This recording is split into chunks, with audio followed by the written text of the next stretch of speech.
Hello friends, स्वागत है आप सभी साथियों का एक स्मार्ट स्टडी यूट्यूब चैनल पर। साथियों, आज इस वीडियो में एसएससी एमटीएस हवलदार 2023 की एग्ज़ाम के लिए मोस्ट एक्सपेक्टेड क्वेश्चंस लेकर आए हैं। साथियों, ये क्वेश्चंस बहुत ही ज़्यादा इंपॉर्टेंट है। ये क्वेश्चंस डायरेक्ट आपको आपकी एग्जाम सेंटर में पेपर में देखने को मिलेंगे। तो बिना देरी किए शुरू करते हैं। सभी साथी वीडियो को लाइक जरूर कर देना, क्योंकि साथियों आपके एक लाइक से हमें मोटिवेशन मिलता है। नए साथी जितने भी हैं अपने सभी दोस्तों के साथ क्लास को जरूर शेयर करिएगा और चैनल को सब्सक्राइब करके बेल आइकन को ऑन कर लीजिएगा। शुरू करते हैं पहले क्वेश्चन के साथ। और आज के क्लास का पहला क्वेश्चन है, बंकिम चंद्र चटर्जी के उपन्यास आनंद मठ में किस विद्रोह का उल्लेख किया गया है?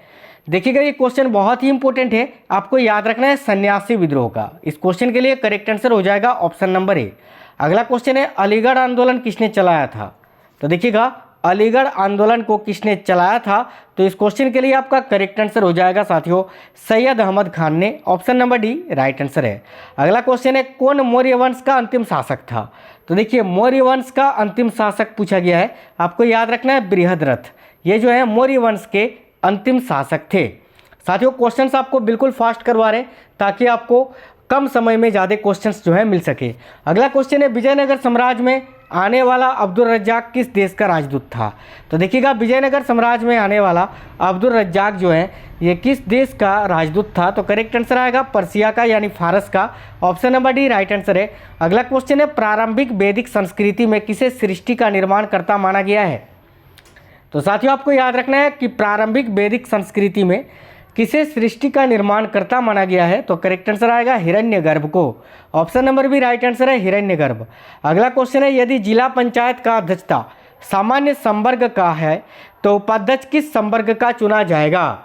तो देखिएगा, बहुत ही इंपॉर्टेंट क्वेश्चन है, आपको याद रखना है। यदि जिला पंचायत की अध्यक्षता सामान्य संवर्ग का है तो जो उपाध्यक्ष जो है वो साथियों अनुसूचित जाति, अनुसूचित जनजाति या अन्य पिछड़ा वर्ग, इनमें से कोई सा भी एक चुना जा सकता है, यानी राइट आंसर आएगा option number D. Next question है, अर्थव्यवस्था के द्वितीयक क्षेत्र में निम्न में से किसे शामिल नहीं किया गया है? देखिएगा, अर्थव्यवस्था का जो द्वितीयक क्षेत्र है उसमें विनिर्माण, विद्युत, गैस एवं जल आपूर्ति और निर्माण, इन तीनों को तो शामिल किया गया है, लेकिन खनन एवं उत्खनन इसे शामिल नहीं किया गया है। तो राइट आंसर है option number A. Next question है, एक खगोलीय इकाई औसत दूरी होती है किसके मध्य? तो साथियों देखिएगा, एक खगोलीय इकाई जो है ये औसत दूरी होती है पृथ्वी एवं सूर्य के मध्य की। तो करेक्ट आंसर आएगा ऑप्शन नंबर ए। अगला क्वेश्चन है, कृषि भूमि में मीथेन को छोड़कर कौन सी हरित गृह गैस उत्पन्न होती है? तो देखिएगा, कृषि भूमि में मीथेन गैस को छोड़कर कौन सी एक अन्य ग्रीन हाउस गैस उत्पन्न होती है? तो करेक्ट आंसर है साथियों नाइट्रस ऑक्साइड। याद रखना है, लाफिंग गैस जिसको बोलते हैं N2O, नाइट्रस ऑक्साइड। अगला क्वेश्चन है, ओजोन छिद्र का सर्वाधिक विस्तार कहाँ है? तो देखिएगा, ये भी क्वेश्चन बहुत ही इंपॉर्टेंट है, आपको याद रखना है। ओजोन छिद्र का सर्वाधिक विस्तार जो है ये साथियों अंटार्कटिका में है। तो राइट आंसर आएगा ऑप्शन नंबर डी। अगला क्वेश्चन है, अलकनंदा क्रूज सेवा किस शहर में आरंभ की गई? तो याद रखना है आपको, अलकनंदा क्रूज सेवा जो है ये किस शहर में आरंभ की गई? तो वाराणसी में। वाराणसी करेक्ट आंसर आएगा ऑप्शन नंबर ए। अगला क्वेश्चन है, वर्ष 2018 के एशियाई खेलों की पदक तालिका में भारत का स्थान कौन सा है? तो साथियों देखिएगा, वर्ष 2018 के एशियाई खेलों की पदक तालिका में भारत का स्थान जो है वो है 8वां। तो राइट आंसर आएगा ऑप्शन नंबर डी।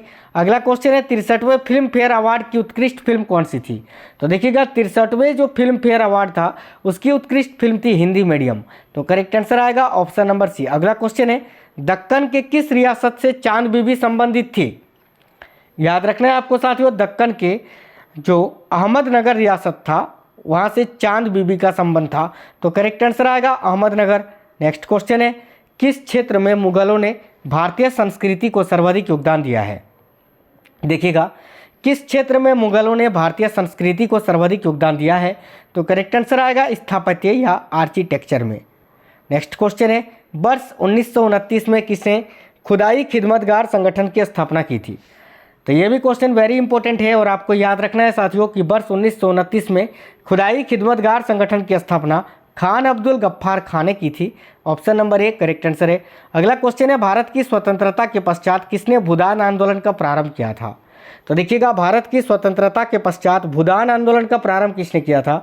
तो आचार्य विनोबा भावे ने। Option number C correct answer आएगा। अगला क्वेश्चन है, मानव भूगोल के जनक कौन है?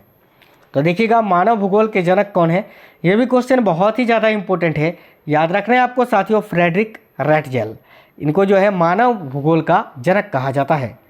नेक्स्ट क्वेश्चन है बॉम्बे हाई किस खनिज के लिए प्रसिद्ध है। तो देखिएगा बॉम्बे हाई जो है ये किस खनिज के लिए प्रसिद्ध है, तो करेक्ट आंसर है साथियों ऑप्शन नंबर ए, पेट्रोलियम के लिए। चलिए आगे देखते हैं अगला क्वेश्चन क्या है, इनमें से कौन सा एक बगानी फसल है। तो बगानी फसल इनमें से कौन सा है, यहाँ आपको साफ साफ दिख रहा है चाय है ऑप्शन में। तो साथियों चाय की खेती बगान में किया जाता है, यानी चाय जो है ये बगानी फसल है। तो करेक्ट आंसर आएगा option number D. Next question है भिलाई इस्पात संयंत्र किस देश के सहयोग से स्थापित हुआ है।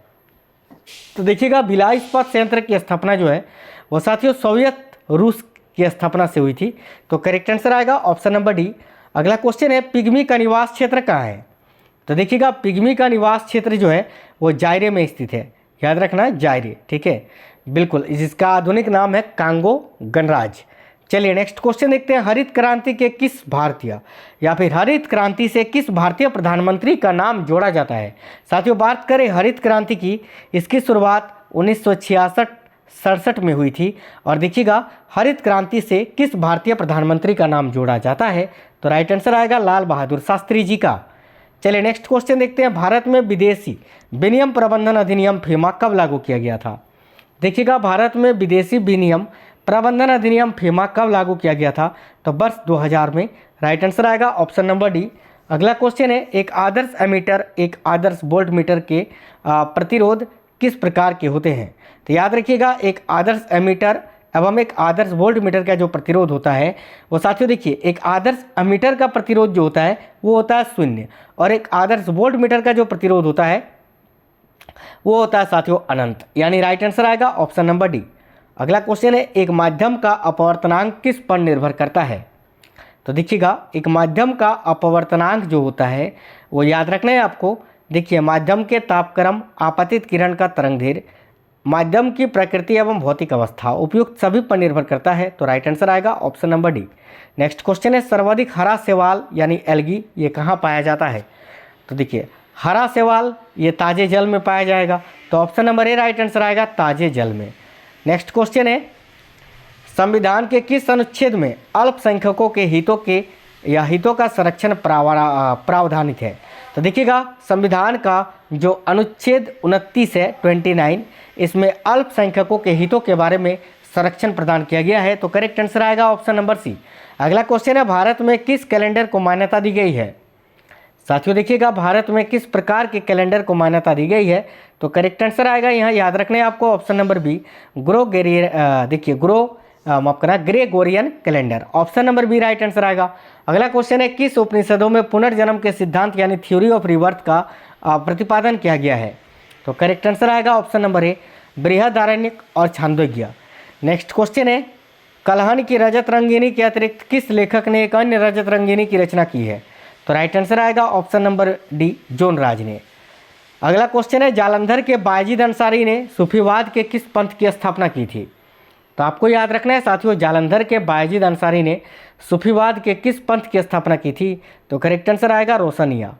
चलिए अगला क्वेश्चन देखते हैं वर्ष 2018 के रमन मैग्सेसे पुरस्कार के लिए किसका चयन किया गया। तो याद रखना है आपको वर्ष 2018 के रमन मैग्सेसे पुरस्कार के लिए किसका चयन किया गया था, तो भरत बटवानी और सोनम वांगचुक इन दोनों का ही। तो option number C correct answer आएगा। अगला क्वेश्चन है हब्बल क्या है। तो साथियों देखिएगा हब्बल एक दूरबीन है, तो करेक्ट आंसर आएगा ऑप्शन नंबर बी दूरबीन, ये सिंपल क्वेश्चन है। अगला क्वेश्चन है आईसीसी हॉल ऑफ फेम 2018 की सूची में किस भारतीय क्रिकेट खिलाड़ी को सम्मिलित किया गया है। तो करेक्ट आंसर आएगा साथियों राहुल द्रविड़ को।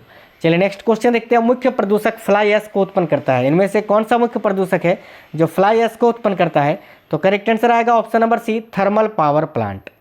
अगला क्वेश्चन है अम्ल वर्षा जल के पीएच का मान कितना होता है। तो अम्ल का वर्षा जो होता है, अम्ल वर्षा उसका जो जल होता है उसका पीएच मान होता है साथियों 3.5 to 5.6। कौन सा मौर्य शासक अमित्रघात के नाम से जाना जाता है। तो देखिएगा राइट आंसर आएगा ऑप्शन नंबर बी बिंदुसार। अगला क्वेश्चन है रानी रुद्रमा देवी दक्षिण भारत के किस राजवंश से संबंधित थी। तो देखिएगा रानी रुद्रमा देवी जो है ये दक्षिण भारत के किस राजवंश से संबंधित थी। करेक्ट आंसर आएगा साथियों काकतीय राजवंश से। अंतिम क्वेश्चन है, बुंदेलखंड में वर्ष 1842 से 44 के बुंदेला विद्रोह का नेता कौन था। तो साथियों बुंदेलखंड में जो बुंदेला विद्रोह हुआ था 1842 से 44 में, इसके नेता कौन थे, तो Madhukar Shah. Option number C इस क्वेश्चन के लिए करेक्ट आंसर आएगा। साथियों ये बहुत ही इंपॉर्टेंट क्वेश्चंस थे। ये वीडियो आपको कैसा लगा है आप हमें कमेंट बॉक्स में कमेंट करके बताइएगा जरूर। और साथियों अब से लाइव क्लासेस भी स्टार्ट होने वाली हैं और टॉपिक वाइज वीडियोस भी आप लोगों को डेली मिलेंगी। तो सभी साथी वीडियो को लाइक शेयर जरूर कर दीजिए। मिलेंगे अगली वीडियो में, तब तक स्वस्थ रहें। जय हिंद, सभी को वंदे मातरम।